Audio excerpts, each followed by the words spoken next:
परमेष्ठी भगवान की, 24 तीर्थंकर भगवान की, देवादिक जराट श्री आदिनाथ भगवान की, चंदा प्रभु स्वामी की, अंतिम तीर्थेश महावीर स्वामी की, परम पूज्य मुनि कुंजराज आदि सागर जी महाराज के, परम पूज्य तीर्थभक्षर में महावीर कीर्ति जी महाराज के, परम पूज्य वत्सरत्न विमल सागर जी महाराज के, परम पूज्य युग से तपस्वी सम्राट सुमति सागर महाराज के, परम पूज्य वर्तमान के वर्धमान अध्यात्म सरोवर के राजहंस राष्ट्र गौरवाचार्य भगवान श्री सुनील सागर गुरुदेव की,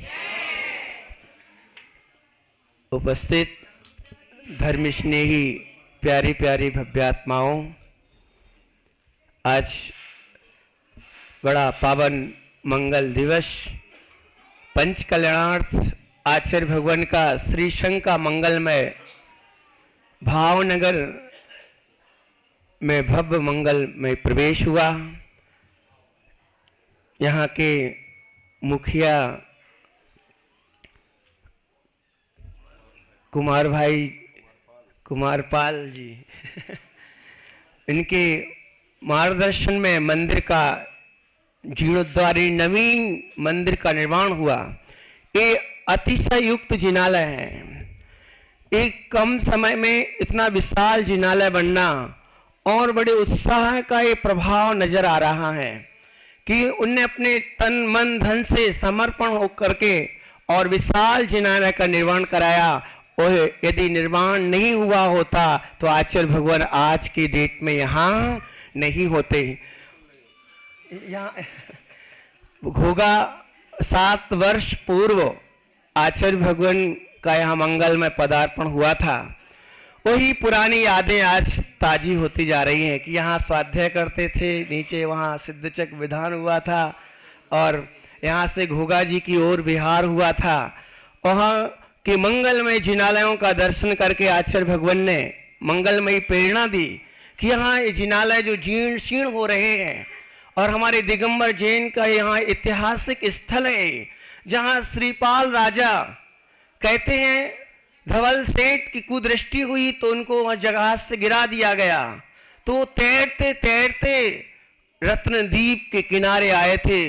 वही स्थान है जहाँ उनने अपने स्पर्श हाथों का स्पर्श करते ही दरवाजे का खुल जाना हुआ था और यहाँ के राजा ने अपनी बेटी का पाणी ग्रहण उनसे कराया था। यानी बहुत ऐतिहासिक नगरी है और यहाँ जिनालय दिगंबर जैन का मंदिर होना ये अपने आप में बहुत बड़ी उपलब्धि है। घोगा नगरी वहाँ एक भी जैन परिवार नहीं। भावनगर के सुश्रावक जन वहाँ निरंतर भगवान की पूजा वंदना के लिए पहुँचते हैं। ये आप सबके ये कर्तव्य भी बनता है और ये दायित्व बनता है कि ऐसे पावन तीर्थ का साल समान करना और उसको वृद्धि कराना, जैन धर्म की प्रभावना करना। कुमार भाई बड़े निरंतर इसमें प्रयासरत हैं। ये बहुत बड़ी उपलब्धि है जहाँ दिगंबर का अस्तित्व सा ही नजर नहीं आ रहा है, पर वहाँ एक विशाल जिनालय होना ये अपने आप में बहुत बड़ी उपलब्धि। पंच कल्याणक महामहोत्सव आप देखेंगे भगवान आदिनाथ स्वामी का, उनके जीवन चरित्र का यहाँ मंचन किया जाएगा और बृहद स्तर पर भगवान जिनेंद्र का पंच कल्याणक महामहोत्सव मनाया जाएगा, जिसमें दूर सुदूर से देश विदेश से यात्रीगण इसमें भाग लेंगे, लाभ लेंगे। ज्ञानियों, ऐसे पवित्र वातावरण जब हमारे जीवन में होंगे तभी हम अपने आत्म स्वरूप को समझ पाएंगे। आत्म स्वरूप को समझने के लिए हमें ऐसे पवित्र धर्म को चाहिए, हमें ऐसी समाज चाहिए, ऐसा परिवेश चाहिए। जब तक हमारे पास, आज देख रहे अहमदाबाद से आचार्य भगवान का विहार हुआ, रास्ते में एक भी जैन परिवार नहीं मिले। कहीं बिहार धाम भी आपकी ओर से वहां बने ही नहीं कि वहाँ अपन स्वतंत्रता के साथ रह सकें, वहाँ प्रसाधना कर सकें। यह समाज के अभाव का यही प्रभाव होता है। जहाँ समाज है वहाँ देखना कहीं बुंदेलखंड की धरा पर और राजस्थान में जगह 20-20 किलोमीटर 10-10 5-5 किलोमीटर दिगंबर जैन समाज है और वृहद रूप से समाज है जहाँ आचार्य श्री का भव्य मंगल में प्रवेश हुआ करता था। आज भी यहाँ जितनी यहाँ उपलब्ध समाज है वहाँ सब ने लाभ लिया। निश्चित है समाज होना बहुत जरूरी है। आज अपने संतान को वो संस्कार दो कि उस पवित्र जैन धर्म को वो पालन कर सकें, और अपने धर्म की वृद्धि के लिए हमें परिवार का नियोजन व्यवस्थित करना होगा, तो ही जैन धर्म आगे बढ़ सकता है। इतना पवित्र शासन, जिस शासन में हमें आत्म स्वरूप का परिचय होता है। अहो आत्मन, हमें आज तक उस स्वरूप की दृष्टि नहीं बन पाए हमारी। ओहो चेतन, आज तक हम उस शुद्ध स्वरूप की भावना भी नहीं कर पाए। आप गृहस्थ हो तो भावना तो कर ही सकते हो। चेतन, भावना यदि होगी तो हमारे जीवन में भी वो चरितार्थ होगा। आप गृहस्थ हैं, आप मुनि नहीं हैं, आप शुद्धोपयोगी मुनि नहीं हैं कि आप उस शुद्ध आत्मा में रह पाएंगे। आचार्य भगवान जैसे उस शुद्ध आत्मा की भावना तो छोड़ो, उस शुद्ध भावना में ही रहते हैं, शुद्ध और शुभ भावना में लीन रहते हैं। ज्ञानी, आप गृहस्थ हैं तो शुद्ध भावना को भा सकें, ऐसा हमारे पर आपास का परिवेश होना चाहिए। वो भावना हमारी गृहस्थी में हो, आप घर में हो तो भावना करो, मैं चेतन स्वरूप आत्मा हूं, मैं भी भगवत स्वरूप हूं। जब तुम अपने आप को चैतन्य महसूस करोगी कि मैं भगवत स्वरूप हूं, मैं भी परमात्म शक्ति से संपन्न हूं, तब तुम कहीं जाके उस दिशा में पुरुषार्थ कर पाओगे, भगवान के पंच कल्याणक मनाओगे। तो यही हमें प्रेरणा मिलेगी कि भगवान एक साधारण सी आत्मा, हमारी जैसी ही एक आत्मा इतनी विराटता को कैसे प्राप्त हुई है, इतनी बड़ी उपलब्धि उनने कैसे हासिल की है, इतने सद्गुणों का विकास अपने जीवन में कैसे किया है, इतनी ऊंचाइयां उनने कैसे पाई है, त्रिलोक पूज्यता को कैसे पाया है। एक सामान्य सा जीवन जीने वाला जीव और त्रिलोक पूज्य बन जाता है। ज्ञानी महावीर स्वामी कह के गए हैं कि हे चेतन, शुद्ध दृष्टि से तुम भी भगवान आत्मा हो, तुम भी प्रभु हो सकते हो। हाँ, ये मंगलमय उद्बोधन सुनकर के एक त्रिंच गति के जीव भी सम्यक्त को प्राप्त हो जाते हैं कि तुम भी भूले भगवान हो। हाँ, आप भी भगवान हो। आचार्य भगवान अपने उपदेशों में कहते हैं कि तुम भी भगवत स्वरूप हो। जब कोई व्यक्ति आपको बहुत बड़ी विराट उपलब्धि का परिचय कराए, आपको विश्वास नहीं होता है कि मैं भी इस उपलब्धि से संपन्न हूं।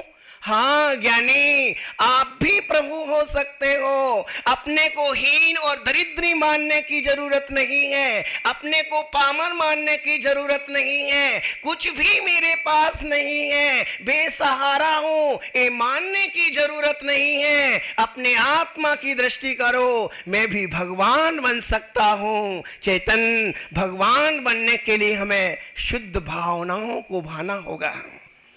आज श्री संघ में जब सभी श्रावक अहमदाबाद से प्रतिदिन विहार कराते हुए दौड़ दौड़ करके आते, सुबह 6 बजे विहार होने के पहले तैयार हो जाते हैं और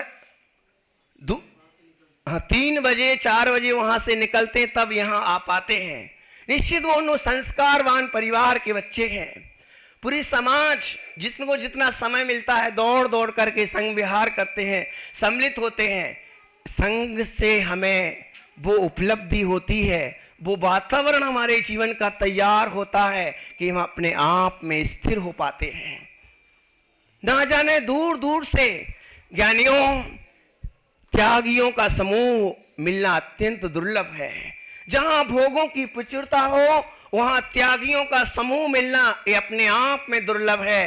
घोगा की मंगलमय प्रतिष्ठा के अवसर पर हम तो कहते हैं 5 दिन मिले हैं कुमार भाई जी, 5 दिन में बहुत लाभ लूट लो। आचार्य भगवान कहते हैं कि निमित्त से, संघ के निमित्त से जितनी जिन धर्म की प्रभाव न करना हो, जितनी भी कर सको उतनी भी कर लो। मुझे विश्वास है कि आप सब ये भगवान जिनेंद्र के पंच कल्याणक के निमित्त जिन धर्म की ध्वजा यहाँ भी फहराएगी गुजरात में, सौराष्ट्र में, और यहाँ से श्री संघ गिरनार की ओर भगवान नेमिनाथ स्वामी जो आज 2550वें निर्वाण महोत्सव के बाद भगवान महावीर का मनाया था, उसके बाद भगवान नेमिनाथ स्वामी के जो रथ के प्रवर्तन किया, उस रथ पर जो भगवान नेमिनाथ स्वामी है वो श्री गिरनार जी सिद्ध भूमि पर विराजमान होंगे। आप सब गिरनार पर्वत पर जरूर पहुंचे, वहां जरूर पहुंचे जहां भगवान नेमिनाथ वहां विराजित होंगे, वहां है ही विराजमान। पर और भगवान जिनेंद्र विराजमान होंगे, वहां छोटी लघु प्रतिष्ठा होगी जहां आप उस मंगलमय अवसर के साक्षी बन सकेंगे। ज्ञानियों, आज हम सौभाग्यशाली हैं कि आचार्य भगवान का मंगलमय पदार्पण भावनगर की इस पावन धरा पर हुआ।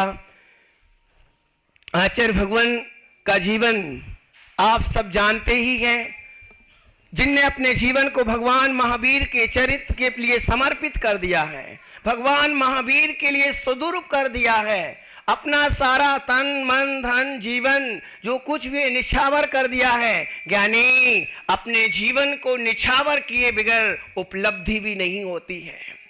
निछावर करना होगा, मन मेरा भगवान के दर्शन के लिए, चिंतन के लिए, वचन मेरा जिन धर्म की प्रभावना के लिए, काया मेरी त्याग तपस्या के लिए। अपने जीवन को जब तक समर्पित नहीं करोगे, जैसे श्रावक हैं वो बोलते हैं मेरा जीवन मेरा धन जिन धर्म की प्रभावना के लिए, 1-2-10% अपने घर के लिए बचा लेते हैं और 90% जिन धर्म की प्रभावना में समर्पित कर देते हैं।